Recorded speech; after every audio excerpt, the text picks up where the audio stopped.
So, did you have any questions, specific question or anything? No. Okay, so basically, Elizabeth, we're Muslims. Do you know anything about Islam? Yes. What do you know about Islam? A little bit. I took a course on world religion, and I did learn about a little bit about the history and origin of it. And I'm a little bit familiar with the various practices and different forms of Islam. Yes, ma'am. So, let me ask you this. Do you believe in a creator? No. Why not? What do you mean by creator? A entity that created the earth and the humans within, in the universe. Not an intelligent entity, no. Why not? There doesn't seem to be any evidence for one. Why not? What would you take as evidence? If there were, so there are a lot of things. If there were definite signs of some sort of intelligent design, if they were, of course, if they were still around, if we could ask them questions, if we could have continual communication with them. Can you raise your voice a little bit? Oh, if they were still around, if we could have definite, continual communication with them, that would obviously be strong evidence that, they were still there. If we could, it's just... So you would tell the attributes of a creator or manufacturer by its production. Is that fair to say? Yes. Okay. The Apple iPhone, is it intelligent? Does it have design? Yes. Does it have design? Yes. Does it have intelligence? Not at the moment. What do you mean not at the moment? Are you're a Samsung person? Oh, actually I have a Pixel, but Okay, the Pixel, is it intelligent? it has some AI algorithms on it, but... So pretty intelligent, you would say? I wouldn't say that it has intelligence on it. Yeah, but... It's the product of intelligence. Exactly. Mm-hmm. And there's patterns for you to recognize that. Mm-hmm. So would you ascribe intelligence to the creators of the Pixel? Yes. Okay, beautiful. We say the same thing. We say me and you and him are far more intelligent than the phone. Our eyesight is far more advanced than the camera. Our brain is far more advanced and basically formed than the phone's brain or memory capacity or whatever. So we say by that standard, there must be a originator, a creator of us, simply similar to how you would say that there's a creator of the iPhone or the Pixel. And we would ascribe intelligence to that creator because we are intelligent beings. We can have a conversation, we can talk, we can think about ideas, we can talk about the philosophers that you brought up. And so that's what we would say as Muslims, that's the reason why God Almighty, or the Creator, if you would like to say that, is there and has intelligence. Would that be fair to say?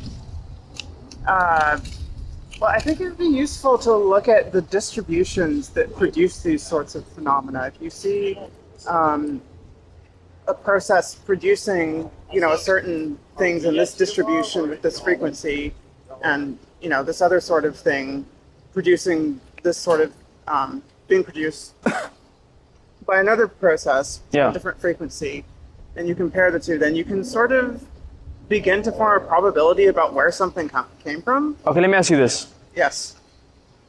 What's the probability of the Pixel being in the deserts and the sand forming over millions and millions and millions of years into the Pixel version 1?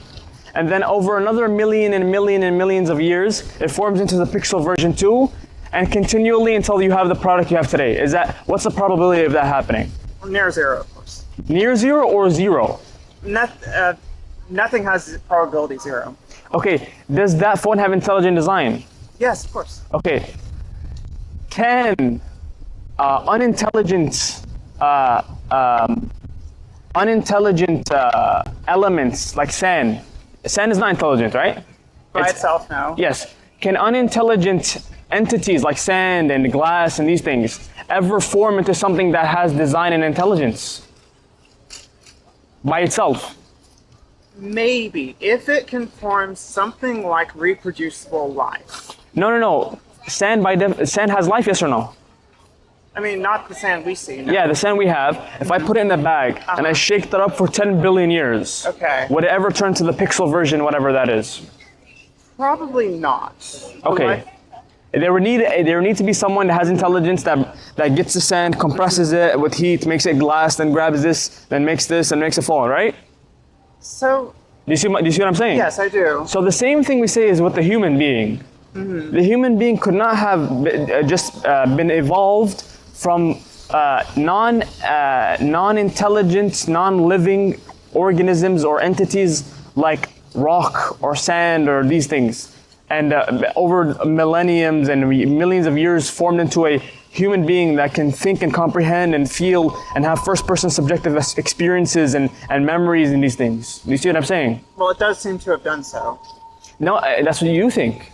But there's no basis for that idea. Just like how the phone could never have became a phone if I shook it up for 1 billion years. What would you consider a basis for it? For what? For that idea? For what idea? Evolution by natural selection, as well as, abiogenesis. You're saying what would be There's no basis for that idea. I'm asking what you would consider a basis. Yeah, I say there's no basis for that idea because I gave you the example of something way less intelligent and perfect, a phone. Okay. So why would it work for the human? Or how would it work for the human? Okay, so first you do have to have a random event of... But I say there's no such thing as randomness in the real world. Okay, so... Randomness is just something that you don't understand and you ascribe the word random to it. Do you see what I mean? Like for example, if we go into online, right? And we go to randomgenerator.com and we say click. Okay. We think it's random, right? Okay. But in reality, it's a form of long code to where the computer knows exactly what it outputted. So to the computer, it's specific, but to us, it's random. So I think you're talking about pseudo-random algorithms, which are based on a seed usually, and it mixes up the numbers enough. So it's like rolling a die, basically. Yeah. But you can actually find quantum sources of randomness on the internet if you're inclined to do so. No, but I'm saying anything that would be produced by a computer, for example. Okay. Anything that would be produced by the computer specifies the output. Yes. Okay, by the definition of that, it's not random.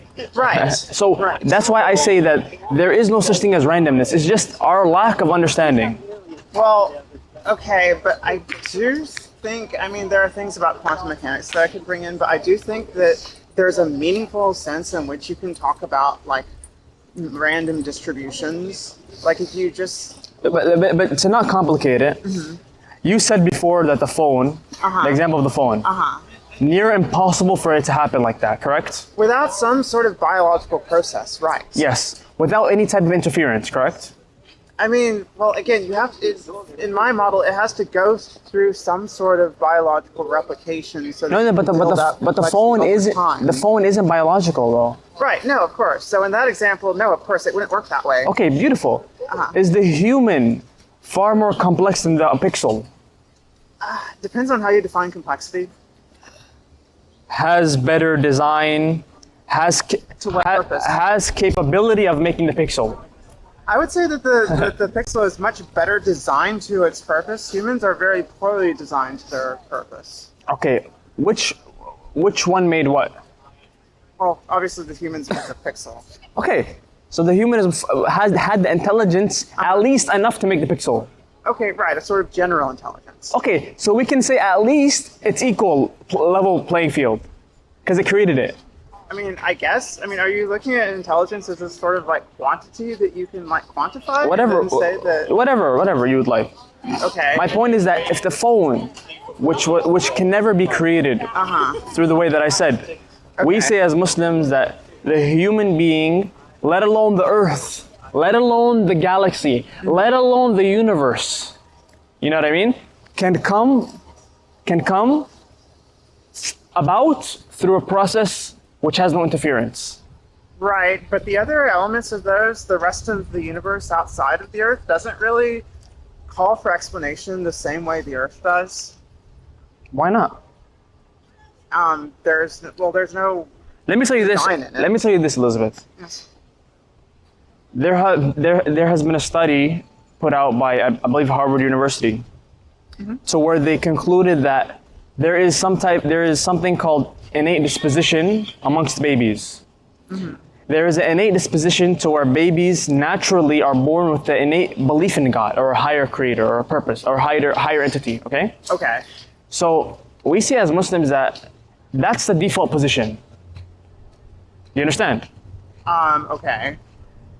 Anything other than that, the atheistic position would be something that is not the default, therefore you must bring evidence of your worldview. Do you see what I'm saying? Yes. So we're saying as Muslims, we don't need to prove anything. You see what I mean? Right. We say as Muslims that we have the Quran, for example. Okay. We give the Quran to people like yourself, just so you can have objective reading and so you can see what it says and so you can come up to your own conclusions. Okay. You see what I mean? Yes. So I'd like to give you a Quran if you'd like one. It's English translation. Okay. Well, I'm not interested. I'm not interested in. Sorry, I'm not interested at the moment. No problem. So that's what we do. So we invite people to Islam. Okay. Because we say that there is no way to where that the universe and the earth and the humankind and animal kind could have just came about in the way that I described. Okay. And it must necessitate a creator. Okay. And this creator is established by an innate disposition which allows the humans to have the default position of believing in God. So therefore we don't need to prove it. Do you know what I mean? And furthermore, we believe that the Quran was revealed by God through the Prophet Muhammad, and there are evidences that prove that to us, objective claims to where people like yourself, educated people, can study the claims and come to conclusions. And every human has free will. You have the choice to believe, you have the choice to not believe, and that's it. Okay. Yes, ma'am. Yes. Well, that's a perfectly consistent position, but the beliefs you have are not my default position. So. Your default position? Yes. I mean, with all due respect, we don't care about your default position. We care about the general consensus of humankind. You see, the general humankind. The general consensus of humankind is generally not Muslim. No. I'm talking about the innate disposition of belief in God. Okay. Because religion comes later, after belief in God. Okay. You see what I mean?